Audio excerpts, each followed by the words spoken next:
Сау саламатсыздар ма қымбаттыларым? Мұхаммед пайғамбарымыздың өмірі жайлы біраз оқиық. Рамазан айының 13-ші жұма күні болатын. Бір сәтте мүшріктерді артқа ығыстырды. Қасиетті Меккеге басқа жақтардан кірген сахабалар ешқандай қарсылыққа кезіккен жоқ. Бұйырылған адамдардың 5-еуі ұсталып жазаға тартылды. Қалғандары Меккеден қашып кетті.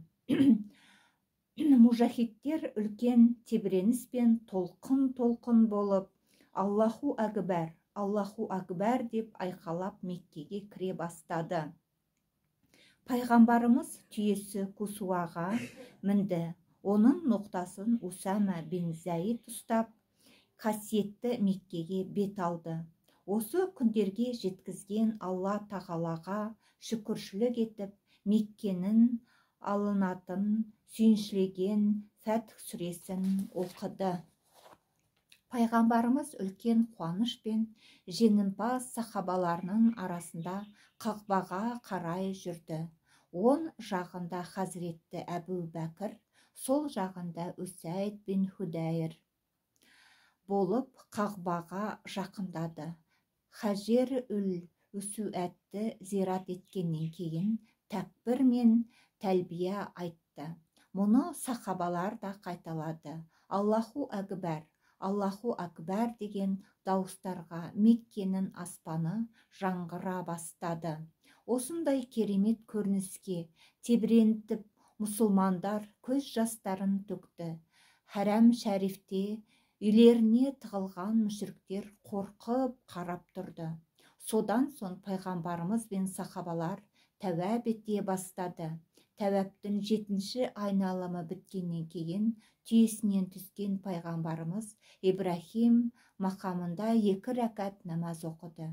Сосын Хазіретті Аббастың құдықтан тартқан зәмзәм суын ішті. Түс болған кезде пайғамбарымыз Хазіретті Біләлге Қағбада азан оқуды бұйырды. Ол дереу қасиетті міндетін орындады.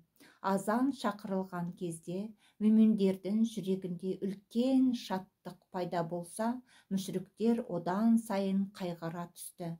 Пайғамбарымыз Қағбаның кілтін алып, Қағбаға кірді.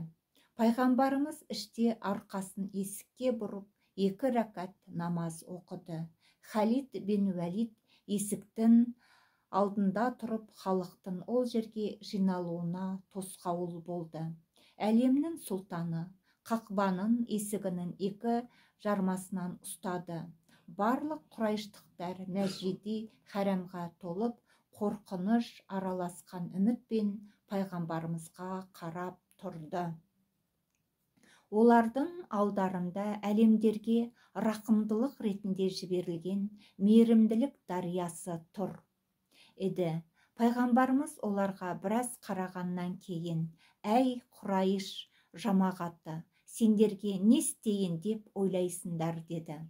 Олар: «Біз сенен тек жақсылық күтеміз, өйткені сен дарқан бауырсың, мейірім мен игілік иесі болған бауырымыздың ұлысың, бізді жеңдің, сенен тек жақсылық күтеміз» деді. Расуллах оларға қарап күлімсіреп: «Алла тағала сендерді кешірсін». Юсуф сүресі 92 деймін. «Барыңдар, азатсыңдар, боссыңдар» деді. Осыдан кейін мейірімділік қатан жүректерді елжіретіп, жек көрінушілік сезімін махаббатқа айналдырды. Пайғамбарымыз оларды исламға шақырған кезде олар мұсылмандықты қабылдауға жиналды. Расулла пайғамбарлығы құрайыштықтарға білдіріп алғаш рет исламға шақырған. Сафаның төбесіне шықты.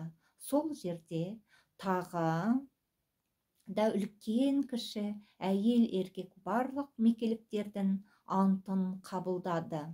Осылайша құрайыштықтар мұсылман болып, сахабалардың арасына қосылу құрметіне ие болды. Сау саламатта болыңыздар. Сауабы сіздер мен біздерге болсын.